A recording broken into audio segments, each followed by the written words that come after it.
Before we start, if you guys enjoy spooky stories about rules, horror, or time travel for the time being, be sure to drop a subscribe if you enjoy this content. Let's get into the story. Okay, I'm not really sure how to explain this whole thing. I'm not even that wild to talk about it, but I need to be heard out one way or another. What I'm about to say, I've never brought up. I've never brought up the fact that this ordeal has happened, at least up until now. My name is Dr. Vern Carter. I am a geologist and a paleontologist, and I study some of the oldest remains of life on Earth. I had started my work in the southwestern USA, but the majority of my studies have taken place elsewhere, namely in Russia and Australia. The fossilized life I've studied ranges from some of the earliest forms of plants and vertebrate animals to some microbial fossils in the forms of stromatolites and other dome-like structures of cyanobacteria colonies. Some time ago, I was offered to oversee a month-long excavation at a quarry in Antarctica, nestled in between the summits of Dome Fuji and Dome Argus. The rocks of the East Antarctica Shield are up to 4 billion years old, making them amongst the oldest known rocks on Earth. The Earth itself is estimated to be 4.6 billion years old, which meant there was a chance that we could perhaps find some of the oldest fossil evidence of primitive life ever to exist in these formations. With about 99% of the surface of Antarctica covered in a permanent blanket of snow and ice, there is still much that remains unknown about the continent's geological history. However, the area we would be digging in just so happened to be the absolute coldest known place on the planet. Temperatures here have recorded to drop to as low as minus 148 degrees Fahrenheit, far too cold for any living thing to possibly withstand. Luckily, the majority of the 2 months would be spent inside the facility built on top of the quarry, keeping us safe from the deadly cold weather outside. 2 other people would be accompanying me on this excavation, colleagues of mine, Dr. Eric Sampson and Dr. Alan Campbell. I had worked together with the 2 of them previously on excavations in Australia and in Greenland. I met up with Alan in Dunedin, New Zealand, where we departed by boat for Antarctica. Eric had already been stationed at the quarry a few days prior and was awaiting our arrival. The voyage there lasted roughly 2 days, the air and the water getting colder as we neared our destination. Upon arrival in the Ross Sea, we were greeted by the sight of massive icebergs in the water towering over our vessel, Mount Erebus. The southernmost active volcano in the world soon came into view from Ross Island. At its shore was a vast rookery of Adelaide penguins, one of 3 nesting colonies Ross Island is home to. Before long, we were docked at the coast, where we boarded onto a plane. As we took off, the vast, frozen landscape stretched far across the horizon beneath us. Miles of snow and ice seemed to stretch out endlessly. 6 hours had passed and we finally arrived at the facility. The plane landed on a stretch of flat land that was part of the East Antarctic Plateau. In the middle of the endless white backdrop was the research facility that was built on top of the quarry we were to excavate at. Once we exited the plane, Eric was outside, coming over to greet us. "Good to see you two. Both of you guys must be exhausted after all that." "Well, that's putting it mildly," I said, responding to his comment. "Still not good with long trips as much as ever, I see. Vern? How is the quarry? Found anything yet?" Eric asked out of curiosity, just as eager as myself to know of any results. "Well, about that, you guys are in for quite the shock. Started chipping at the rocks about 2 days ago. Found some microbes. Haven't dated them yet, but these could be quite ancient. Well, show us then. It shouldn't take long to get their age. Of course. Come on, right this way. Alan and I followed him through the front entrance of the building. Once inside, we made our way through a circular hallway down to the quarry. The three of us arrived at two large doors at the end of the hallway and went through to see the large terraces that had been dug into the earth. They were at least 40 feet deep. This here is where we've been digging. I've only just scratched the surface, quite literally, I may add. Well, what about the microbe fossils? I asked Eric, curious to what he has uncovered. Yes, let's head over to the lab. We went back through the hallway, followed Eric to the lab where the fossils were held. The three of us then entered through a door into a small room, where in the center stood a table with a microscope. Under it was a thin slice of rock. Well, have a look. Heeding Eric's words, I proceeded to have a look through the lens. I was able to get a look at the small single cellular organisms that Eric had found. Fossilized, of course. They very well could have been early Proterozoic, or even late or mid-Archean in age. To confirm this, however, I needed to get a date on them. Before anything else could be said, the lights flickered a little. Oh, don't worry about that. Eric didn't seem fazed by the issue. This has been happening for a while now, probably some bug in the electric system. Well, alright then. I should be able to radiometrically date it sometime tomorrow. In the meantime, it's best we head outside to check on the weather station. A big storm's supposed to come by later tonight. There's a chance of it being condition 1. You see, weather in Antarctica is categorized by its severity. Condition 3 is normal, non-lethal weather. Condition 2 is when things start to get dangerous. Visibility starts to fade and wind speeds pick up. Finally, there's condition 1, which consists of the worst possible weather conditions and can involve wind speeds greater than 63 miles per hour, wind chills colder than minus 100 Fahrenheit, or visibility of less than 100 feet. Since this location has been recorded as the coldest place on the entire planet, it was frightening to think just how violent a storm here could get. Eric led us back through the hallway to the front entrance. When we got back out, I once more was invested in the panoramic view of the frozen plateau around us. Endless plains of snow stretched outward in every direction for miles, and, if I'm quite honest, it was quite an eye-catching sight.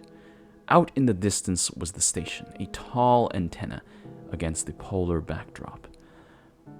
Automated weather stations have multiple different sensors that measure temperature, wind speed, and direction, relative humidity, and pressure.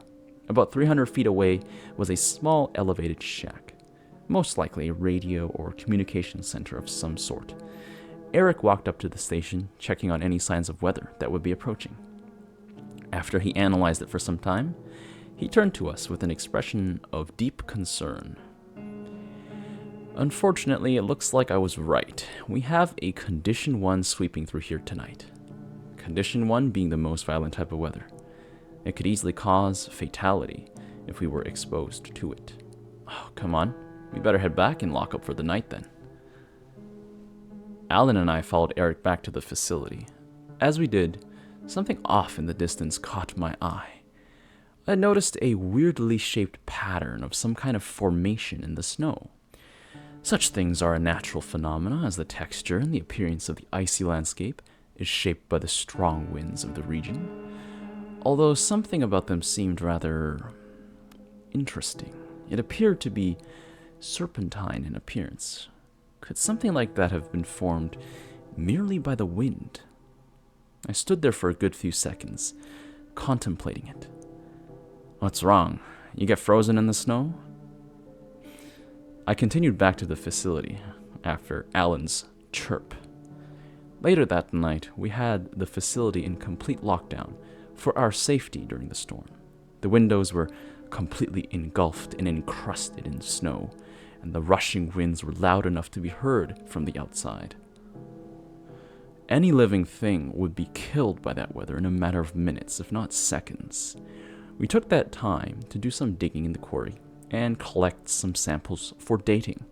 The highest layer dated back to late Proterozoic, more specifically the Ediacaran period. The bottom of the quarry dated back to what we believe to be the mid or perhaps even early Archean.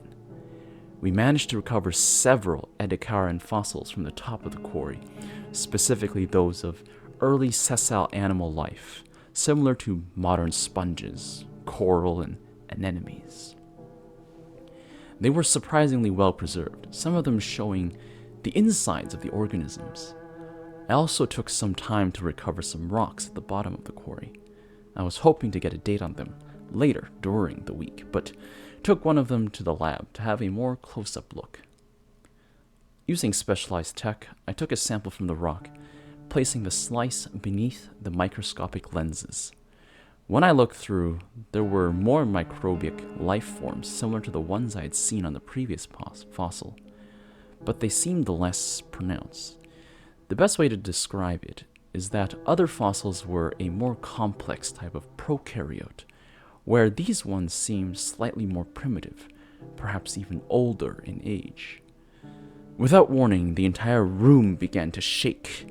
The lights once more flickered as well.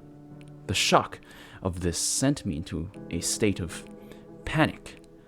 Then suddenly as it began, it stopped. Some of the lab equipment had been tossed around, but luckily none of the samples were damaged. I hurried out of the lab to make sure my colleagues were okay and found them standing in the middle of the hallway. "Are you guys okay? What just happened?" "I honestly have no idea. It was some sort of tremor. Perhaps an earthquake?" Alan seemed just as confused as I was.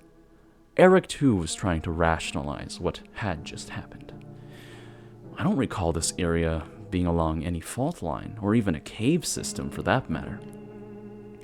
Unable to make out what had just happened, we took time to settle down, return to what we were doing.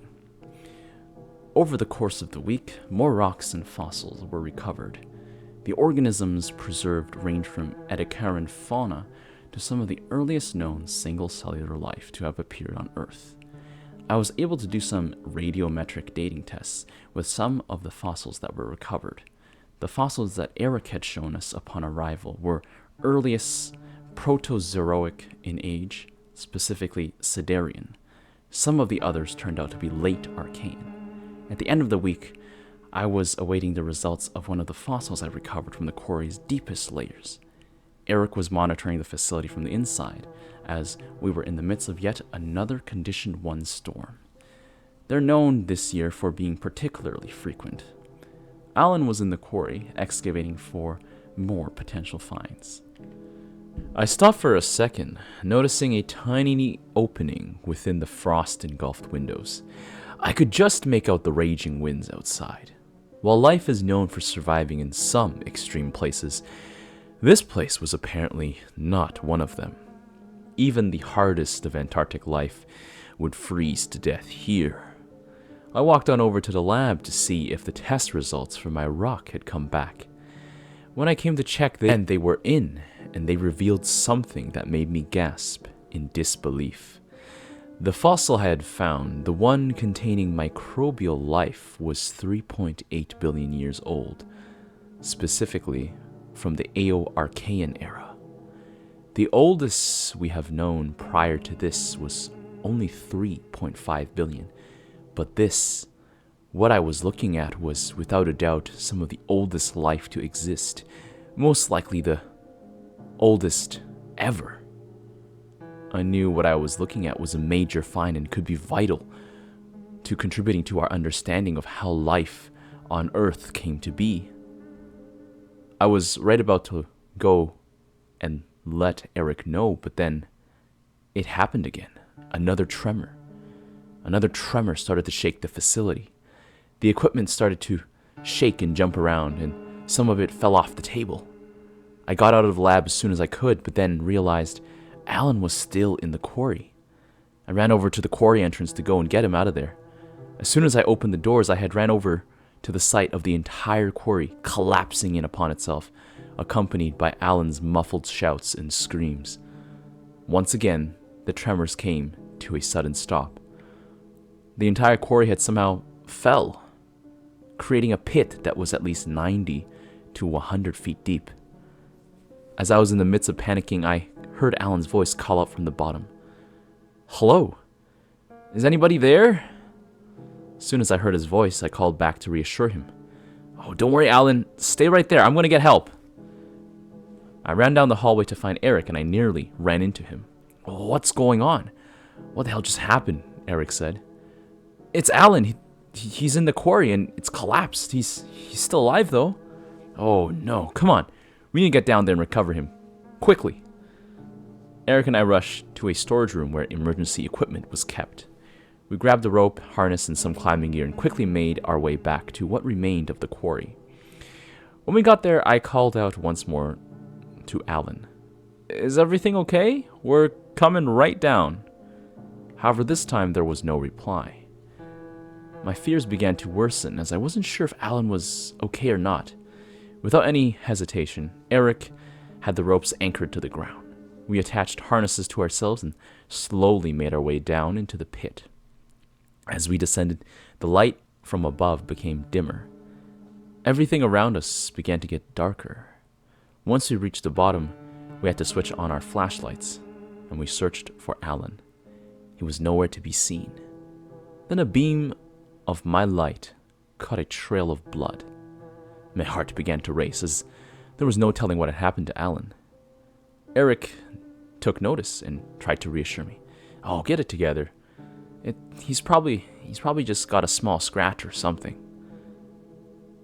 Our flashlight beams then shined in the direction of the trail of blood, and it revealed a massive cave, at least 15 feet in width, unknown in depth. Neither of us had any time to question it. We had to find Alan. As the trail continued, the cave only got wider. However, something didn't seem right. The cave didn't seem like the product of erosion.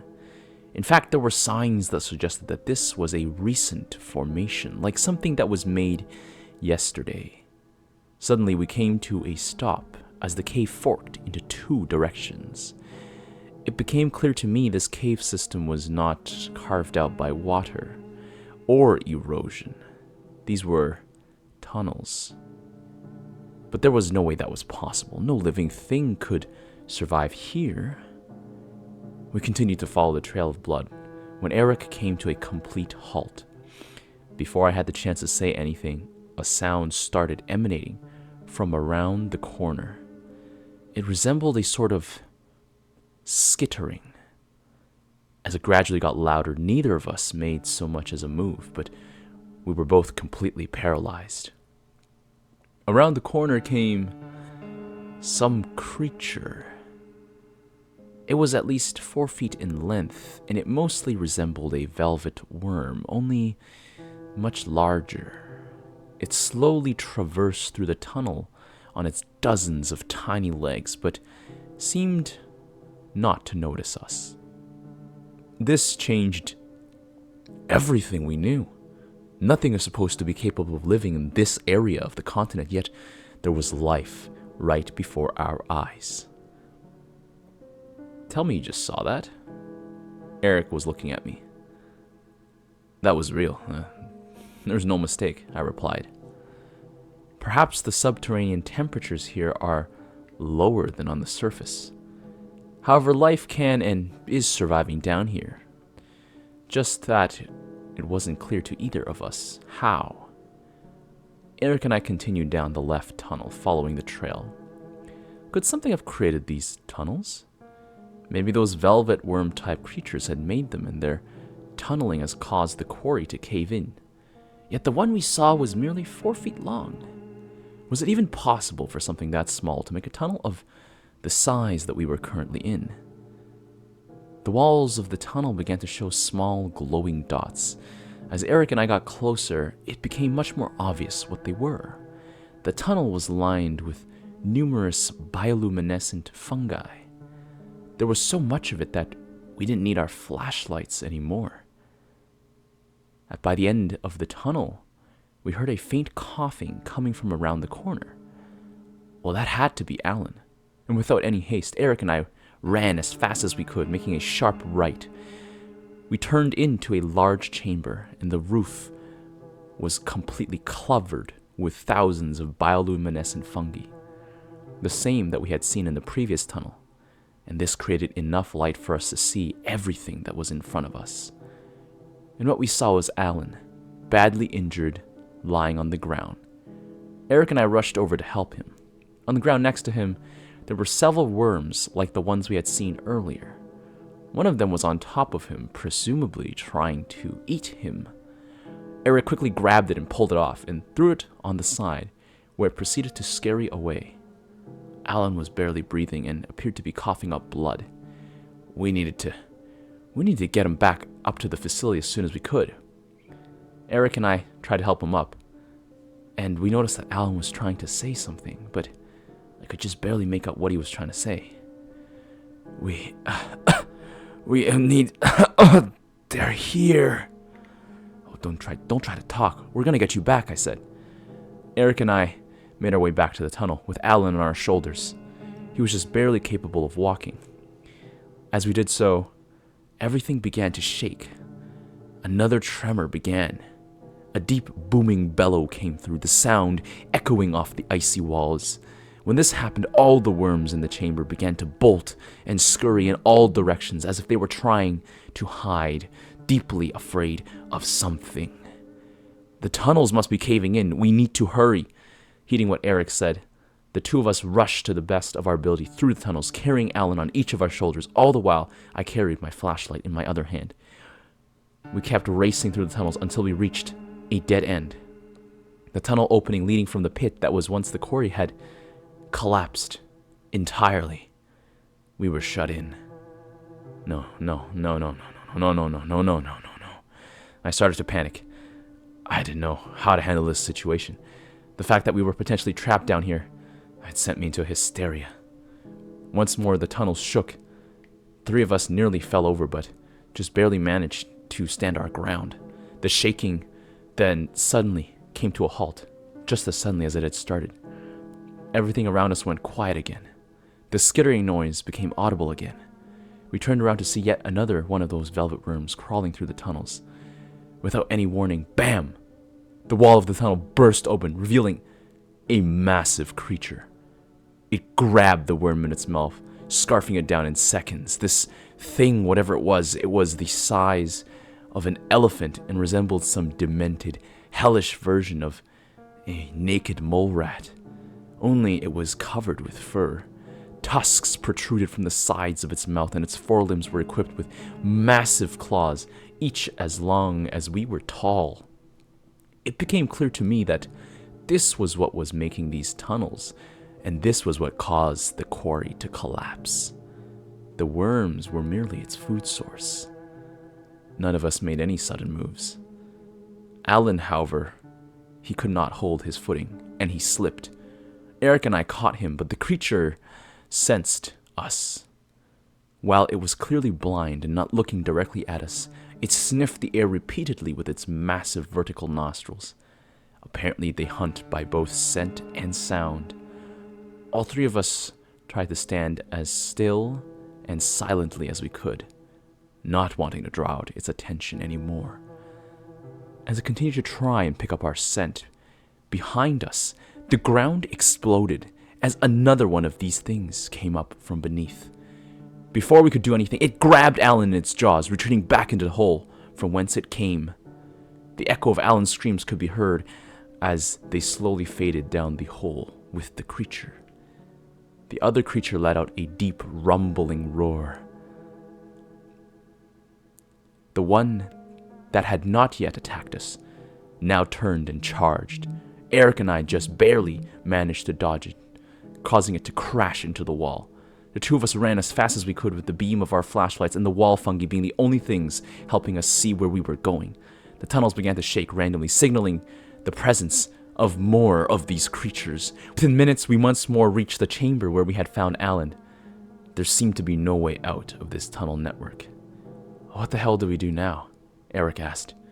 He was also starting to panic, and I could feel that we were both fearful for our lives. I can't die here, I can't. The wall of the chamber burst open as another one of these creatures came through. Immediately, Eric and I froze. It started to try and pick up our scents, while it slowly traversed around the chamber. If either of us so much as gasped, it would lock onto our location. Our attentions turned to the tunnel it emerged from. We didn't know where it could lead, but we had to just go and take that chance. Perhaps there was a way out. We quietly crept along the side of the chamber as slowly as possible.